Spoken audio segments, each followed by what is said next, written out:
CGPSC smart learning में आप सभी का बहुत बहुत स्वागत है। दोस्तों, आज हम स्टाफ नर्स की भर्ती परीक्षा में पूछे जाने वाले बहुत ही महत्वपूर्ण प्रश्नों को बताएंगे जो परीक्षा में आने की पूरी संभावना है। जैसे कि यहाँ पर 61 नंबर के क्वेश्चन में दिए गए हैं, शिशुओं में होने वाले बेरी की सामान्य आयु कितनी होती है। ऑप्शन ए 2 से 3 माह, ऑप्शन बी 6 से 8 माह, ऑप्शन सी 10 से 12 माह, ऑप्शन डी 3 से 6 माह। तो आपको बताना है कि जो शिशु में होने वाली सामान्य बीमारी होती है बेरी की आयु कितनी वर्ष से स्टार्ट होती है। तो इसका सही आंसर है ऑप्शन नंबर ए 2 से 3 माह। 2 से 3 माह में जो बेरी होती है वो इसकी शुरुआत होती है। फिर यहाँ पर अगला नंबर का प्रश्न है, विश्व में चेचक अंतिम बार किस वर्ष प्रतिवेदित किया गया था। The last case of small pox was reported in the world in India. Option A है 1977, ऑप्शन बी है 1978, ऑप्शन सी है 1979, ऑप्शन बी है 1982। तो इसका सही आंसर हो जाएगा ऑप्शन नंबर ए 1977। विश्व में चेचक अंतिम बार 1977 में ही प्रतिवेदित किए गए थे। फिर है अगला नंबर का क्वेश्चन, कॉप्लिक के धब्बे या निशान निम्न में से किसमें दिखाई देते हैं या किसमें देखे जाते हैं। जो कॉप्लिक के धब्बे होते हैं वो बताना है कि किसमें वॉच किए जाते हैं। Option A rubella, option B rubeola, option C typhoid, option D छोटी मात्रा। तो इसका करेक्ट आंसर हो जाएगा दोस्तों option number B rubeola. Koplik के जो धब्बे या निशान होते हैं उसे रूबियोला में देखे जाते हैं। फिर है अगला नंबर का क्वेश्चन, सर्विकल डिस्टोसिया के जो कारण है वो बताना है क्या है। अक्षम गर्भाशय संकुचन, कुप्रस्तुतिकरण, ग्रीवा का अति संकुचन, उपयुक्त सभी। तो फिर से यहाँ पर पूछा गया है सर्विकल डिस्टोसिया का जो कारण है वो क्या है। तो हो जाएगा ऑप्शन नंबर डी उपयुक्त सभी, यानी कि अक्षम गर्भाशय संकुचन, कुप्रस्तुतिकरण, ग्रीवा का अति संकुचन, ये तीनों की तीनों ही सर्विकल डिस्टोसिया के प्रमुख कारण हो जाएगा। तो यही जो है वो उपयुक्त सभी ऑप्शन डी करेक्ट आंसर है।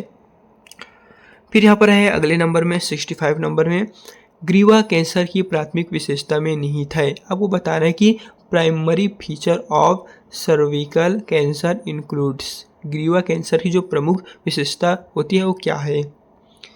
तो हो जाएगा ऑप्शन नंबर बी अनियमित ऋतुस्राव। ग्रीवा कैंसर की प्राथमिक विशेषताओं में निहित है। दोस्तों बता दें 1 से लेकर जो और 60 तक के क्वेश्चन है इनके बारे में पहले से वीडियो बनाकर चैनल में अपलोड हो चुका है। अगर आपने नहीं देखे हैं तो एक बार चैनल में विजिट कर सकते हैं। दिन यहाँ पर अगला नंबर का प्रश्न है, निम्नलिखित में से कौन सा स्वास्थ्य का निर्धारक तत्व अनुप्रह नीचे की ओर निर्धारक करता है। Which of the following determinants of health is a down stream determines. तो ऑप्शन दिए गए हैं आवास, ऑप्शन बी रोजगार परिस्थिति, ऑप्शन सी आयु, ऑप्शन डी शिक्षा। तो फिर से आपको बताना है कि कौन सा है जो स्वास्थ्य का निर्धारक तत्व है। तो इसका सही आंसर हो जाएगा दोस्तों ऑप्शन नंबर सी आयु, यही जो है वो स्वास्थ्य का निर्धारक करता है। फिर है यहाँ पर नेक्स्ट नंबर का क्वेश्चन, बीमारी में देखभाल किसकी विशेषता है। आपको बताना है कि जो illness care is the characterise of होते हैं वो बीमारी में देखभाल की जो प्रमुख विशेषता होती है वो क्या है। सामुदायिक उन्मुख नर्सिंग, सार्वजनिक स्वास्थ्य नर्सिंग, समुदाय आधारित नर्सिंग या उपरोक्त सभी। तो जो बीमारी देखभाल संबंधी विशेषताएं होती है, कैरेक्टर होती है, वो क्या है। तो हो जाएगा दोस्तों ऑप्शन नंबर सी समुदाय आधारित जो नर्सिंग होते हैं वही बीमारी की देखभाल के लिए उपयुक्त विशेषता कहलाते हैं। दोस्तों अगर वीडियो पसंद आ रहा होगा तो प्लीज़ चैनल को सब्सक्राइब करके वीडियो को लाइक करना ना भूलिएगा। फिर है यहाँ पर अगला नंबर का प्रश्न, प्रत्येक नगर पालिका निगम के अंतर्गत कितनी जनसंख्या होती है। आपको बताना है कि प्रत्येक नगर पालिका निगम के अंतर्गत कितनी जनसंख्या मिलाकर एक नगर पालिका पंचायत बनाए जाते हैं।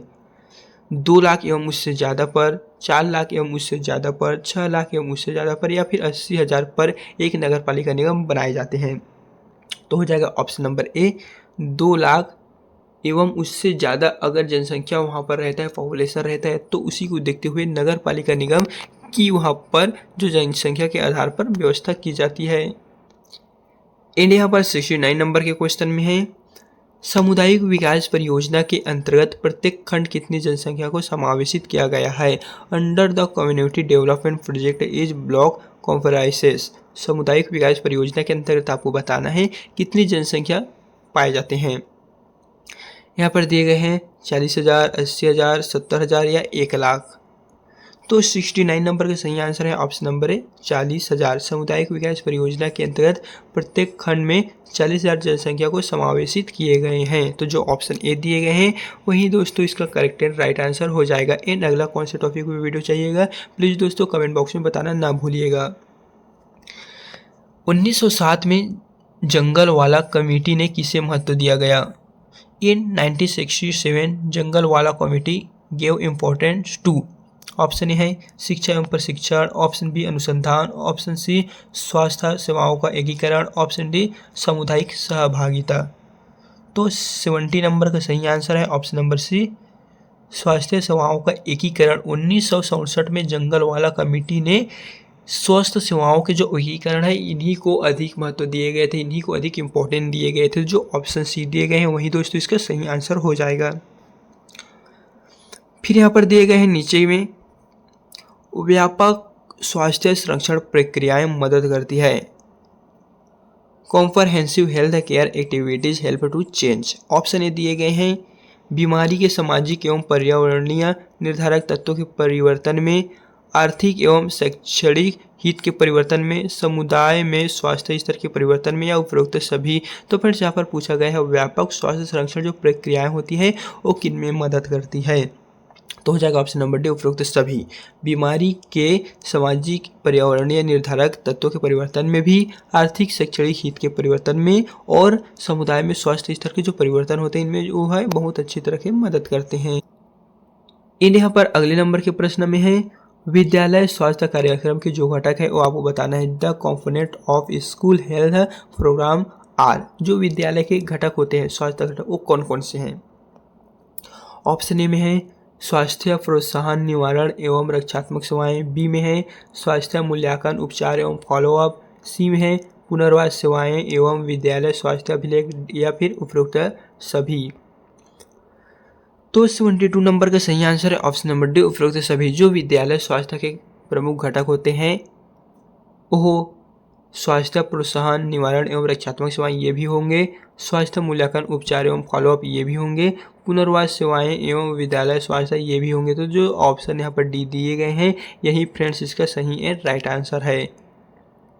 फिर है अगला नंबर का प्रश्न कर्मचारी राज्य बीमा ESI अधिनियम को किस वर्ष अधिनियमित किए गए थे वो आपको बताना है।